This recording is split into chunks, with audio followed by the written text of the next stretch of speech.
दोस्तों जियो financial service की बात करें तो स्टॉक के अंदर आज काफ़ी बड़ी गिरावट हुई है। कहाँ तो स्टॉक 400 की तरफ आगे बढ़ता हुआ दिखाई दे रहा था और अब 350 के आसपास आ गया।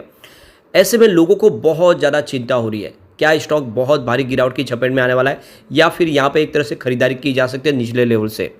तो यहाँ पे कुछ बड़ी अपडेट निकल के आ रही है जिसको समझना जरूरी है, जिससे आगे की रणनीति समझने में आसानी होगी। सबसे जो बड़ी बात है, इस समय बाजार में गिरावट का माहौल बना हुआ है और इसके पीछे एफआई की जिम्मेदारी है। एफआई लगातार बाजार में बिकवाली कर रहे हैं और ये हर बार होता है। जनरल इलेक्शन के पहले वो बाजार में बिकवाली करते हैं और जैसे ही रिजल्ट आ जाते हैं उसके बाद में सरकार का गठन होता है, उसके बाद में फिर से वो लौट के आते हैं। तो क्या इलेक्शन के बाद में ही बाजार में फिर तेज़ी बनेगी, समझेंगे इस वीडियो के माध्यम से। और आगे सबसे बड़ी बात है कि जियो फाइनेंशियल जो अपने बिजनेस को अब शुरू करने जा रहा है, क्या ये आने वाले समय हमें अच्छा रिटर्न दे सकता है, क्योंकि एक तरह से ये मौका भी आया हमारे लिए फिर से निचले लेवल में खरीदारी करने का। क्या इस मौके का फ़ायदा उठाना चाहिए, क्या कह रहा है इसका रिजल्ट, जानने की कोशिश करेंगे इस वीडियो के माध्यम से। लेकिन फ्रेंड उससे पहले अगर आप पहली बार हमारे चैनल पे आए तो चैनल को सब्सक्राइब कर दीजिए, एक बेल आइकॉन दबा दीजिए ताकि जब भी नया वीडियो बने पहला नोटिफिकेशन आपको मिले। वीडियो पसंद आए तो लाइक से जरूर कीजिए। चलो फ्रेंड्स वीडियो स्टार्ट करते हैं। मैं हूँ आपका दोस्त एस.बी. दवे और हमारे अपने चैनल ऑनलाइन कमाई में आपका बहुत बहुत स्वागत है। तो निफ्टी फाइनेंशियल सर्विस की बात कर ले तो आज काफ़ी बड़ी गिरावट देखने को मिली है। 21,543 के स्तर पे आ चुका है। 200 पॉइंट की गिरावट थी, यानी 0.92% गिरा निफ्टी फाइनेंशियल सर्विस, लगभग 1% के आसपास की गिरावट। तो बाजार में आज गिरावट का माहौल बना और सभी इंडेक्स में बहुत बड़ी गिरावट हुई है। स्पेशली मिड कैप बहुत ज़्यादा पीटे आज और ये गिरावट की वजह बनी है एफआई। आज एफआई ने बहुत भारी बिकवाली की है, इस महीने में सबसे बड़ी बिकवाली की है। आज 13,726 करोड़ का उन्होंने नया इन्वेस्टमेंट किया, लेकिन सामने 17,395 करोड़ की बिकवाली कर दी। तो उनकी जो बिकवाली आज हुई है वो 3,668 करोड़ निगेटिव है और ये आंकड़ा बहुत बड़ा है। और पिछले आप देखें तो 4 ट्रेडिंग सेशन में इन्होंने भारी भरकम बिकवाली की और लगातार उनकी बिकवाली बढ़ रही है। इस महीने में उन्होंने अभी तक 9,194 करोड़ की बिकवाली कर दी है और ये बाजार के लिए बुरी खबर है। और अब इतनी बड़ी बिकवाली हो रही तो बाजार तो गिरे गई। दूसरी तरफ बाजार को थोड़ा सा सपोर्ट मिल रहा है, तो वो है डीआई की तरफ से। पिछले कई महीनों से हमारे बड़े फंड हाउस बाजार को संभाल रहे हैं, आज भी उन्होंने खरीदारी की है। आज 13,202 करोड़ का उन्होंने नया इन्वेस्टमेंट किया, सामने 10,898 करोड़ की बिकवाली की। तो उनकी जो खरीदारी है वो 2,304 करोड़ पॉजिटिव है और ये अच्छी बात रही है, जिससे बाजार ज़्यादा नहीं गिरा। वैसे इस महीने में 5,128 करोड़ का फ्रेश इन्वेस्टमेंट कर लिया है डीआई ने, लेकिन सामने जो बिकवाली है वो 9,000 करोड़ के आसपास की है। अब आप समझ ही सकते हो कि जो बिकवाली ज़्यादा हो रही है डीआई के मुकाबले एफआई की, ऐसे में बाजार तो नीचे आएगा ही। अब जियो फाइनेंशियल सर्विस की बात करें तो स्टॉक की शुरुआत तो बिल्कुल फ्लैट हुई, काफ़ी ठीक ठाक रहा माहौल। 370 के आसपास शुरुआत हुई जो क्लोजिंग थी कल की, परंतु यही दिन भर का आई है जैसे बाजार ने गिरावट का माहौल बनाना शुरू किया। इस स्टॉक में ज़बरदस्त सेलिंग शुरू हो गई, क्योंकि पिछले दिनों काफ़ी अच्छा स्टॉक ने रिटर्न दिया है। ऐसे में जो शॉर्ट टर्म इन्वेस्टर थे उन्होंने प्रॉफिट बुक करना ही अच्छा समझा और ऐसे में इसने 353 का लो बना दिया इंट्राडे में। बहुत ज़बरदस्त गिरावट, एक ही दिन में 17 रुपये की भारी भरकम गिरावट और अंत में क्लोजिंग 356 के आसपास रही, 3.61% की बड़ी गिरावट के साथ। तो बड़ा लॉस हुआ आज लोगों को और पोर्टफोलियो लोगों का आज बहुत ज़बरदस्त गिरा है, भारी भरकम। सभी के सभी स्टॉक रेड थे। आज वॉल्यूम भी ज़बरदस्त बढ़ा है। पिछले एक महीने पहले इसका 3 करोड़ का वॉल्यूम था, 1 करोड़ की डिलीवरी उठाएगी। 1 वीक पहले 2 करोड़ का वॉल्यूम हुआ, 95 लाख की डिलीवरी उठाएगी। कल 2 करोड़ का ही वॉल्यूम हुआ था और डिलीवरी बेस का मात्र 76 लाख का होता है, लेकिन आज फिर से 3 करोड़ का वॉल्यूम हुआ, यानी किसी बड़े फंड हाउस ने यहाँ पे बिकवाली की है।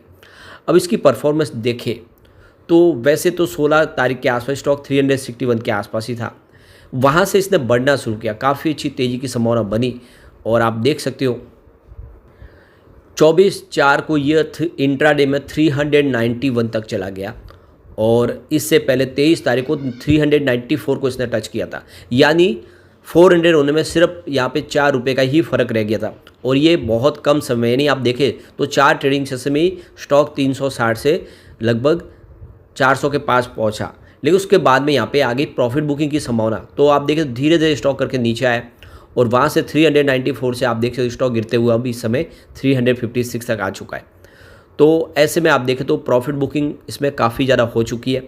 अब यहाँ से एक फिर से पॉजिटिव संभावना बन सकती है और बाजार ने यहाँ पे अगर रिकवरी दिखा दी तो ये स्टॉक पहले दौड़ेगा, क्योंकि यहाँ पे काफ़ी अच्छी खरीदारी हो सकती है निचले लेवल से, लोगों को फिर से मौका मिला है, 350 के आसपास स्टॉक आए, थोड़ी गिरावट अभी हो सकती है, उसके बाद में यहाँ से एक शानदार बाउंस बैक की संभावना बन जाएगी। तो ऐसे में लॉन्ग टर्म इन्वेस्टर चाहे तो इस लेवल पे एंट्री कर सकते हैं।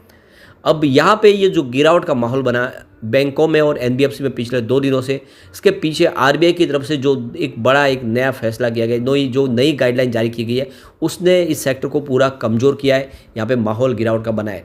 तो बैंकिंग रेगुलेटर की तरफ से जो अब देखें, जो एनबीएफसी हो या फिर बैंक है जो कर्ज देती है इंफ्रा कंपनियों को वगैरह, तो वहाँ पे अभी भी उनको प्रोविज़न ज़्यादा रखना पड़ेगा, यानी जितना आप कर्ज दे रहे हो तो सामने प्रोविज़न भी रखो, क्योंकि यहाँ पे उन प्रोजेक्ट के ऊपर अगर कोई गड़बड़ी नज़र आती है तो उसमें वो प्रोविज़न काम करेगा। बैंकों को अपना सेफ और सिक्योर बिजनेस करना पड़ेगा, स्पेशली एनबीएफसी के लिए भी कहा गया है कि आप आने वाले समय में जो भी लोन बांटते हैं तो उस पर आपको खास ध्यान रखना, अपना प्रोविज़न रखना होगा, ताकि आने वाले इसमें जो डिफ़ॉल्ट न हो जाए। इससे पहले 2012-13 में बहुत सारी कंपनियां डिफ़ॉल्ट कर गई थी, बहुत भारी नुकसान हुआ था। अब सरकार चाहती है कि ऐसी फिर से कोई घटना न हो, और आपको पता ही होगा आरबीआई लगातार शिकंजा कस रहे, कितने लोगों के ऊपर देखें तो चाहे कोटक महिंद्रा बैंक हो या फिर मुथूट फाइनेंस हो, IIFL हो, ऐसे लोगों पर लगाम कसी गई है। और इसके अलावा अगर आप देखें तो बजाज फाइनेंस के ऊपर भी पिछले उनके जो प्रोडक्ट को बैन किया था, अब उनको फिर से छूट दे दी गई है। तो इस समय सेबी हो या फिर आरबीआई सख्त कदम उठा रहे ताकि